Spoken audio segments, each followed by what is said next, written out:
இனிப்பு குழிப்பணியாரம் மாவு எப்படி அரைக்கிறது, அதை மாவை யூஸ் பண்ணி குழிப்பணியாரம் எப்படி செய்கிறதுன்னு பார்க்கலாம். 1 கப்பு பச்சரிசி, 1 கப்பு இட்லி ரைஸு, 1/2 ஸ்பூன் வெந்தயம், நல்லா பொங்கி வரக்கூடிய உளுந்தாக இருந்தால் 1/4 கப்பு, இல்லைட்டினா 1/2 கப்பு உளுந்து சேர்த்து நல்லா கழுவிட்டு இதை 2 மணி நேரம் ஊற வச்சுக்கிறேங்க. நான் கிரைண்டரில் அரைக்க போகிறேன். நீங்கள் மிக்சியில் அரைக்கக்கூடியதாக இருந்தால் ஒரு 3 மணி நேரம் ஊற வச்சுக்கிறேங்க.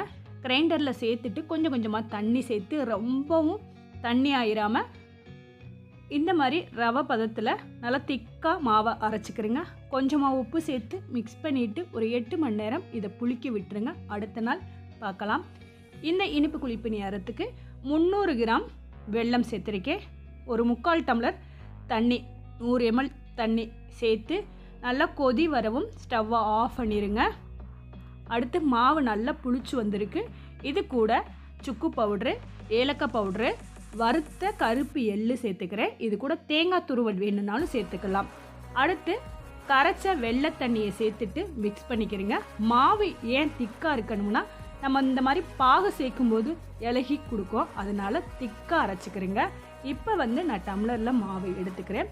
குழிப்பணியார கல்லில் நெய் இல்லட்டினா நல்லெண்ணெய் சேர்த்துக்கிறேங்க. நல்லா ஹீட் ஆனதுக்கப்புறம் ரெடி பண்ண மாவை இது கூட சேர்க்கும் போது நல்லா குழியில் ஃபுல்லாக ஊற்றுங்க. அப்போ தான் இந்த மாதிரி எலும்பி சூப்பராக வரும். திருப்பி விடும்போது நம்மளுக்கு ரவுண்டாக கிடைக்கும். பாருங்கள், சூப்பராக ஒரு பக்கம் வெந்துருச்சு. அடுத்த பக்கம் திருப்பி விடுங்க. இந்த கல் 12 குழி உள்ளது. இது சென்டரில் வேகமாக வெந்துடுது, ஓரங்களில் வேக கொஞ்சம் டைம் எடுக்குது. அதனால் புதுசாக வாங்குறவங்களாக இருந்தால் பார்த்து வாங்கிக்கிறேங்க. இந்த மாதிரி திருப்பி விட்டு நல்லா பொன்னிறமாகவும் எடுத்து சர்வ் பண்ணால் நல்ல மொறுன்னு டேஸ்டான இனிப்பு குழிப்பணியாரம் ரெடி ஆயிடுச்சு. அந்த வெள்ளை பாகோட தொட்டு சாப்பிடும்போது அட்டகாசமாக இருக்கும். இது மாதிரி சாப்பிட யாருக்கெல்லாம் பிடிக்கும்னு மறக்காமல் கமெண்ட் பண்ணுங்கள். நித்திலம் சேனலை சப்ஸ்கிரைப் பண்ணாதவங்களாக இருந்தால் சப்ஸ்கிரைப் பண்ணிக்கோங்க. தேங்க்யூ ஃபார் வாட்சிங்.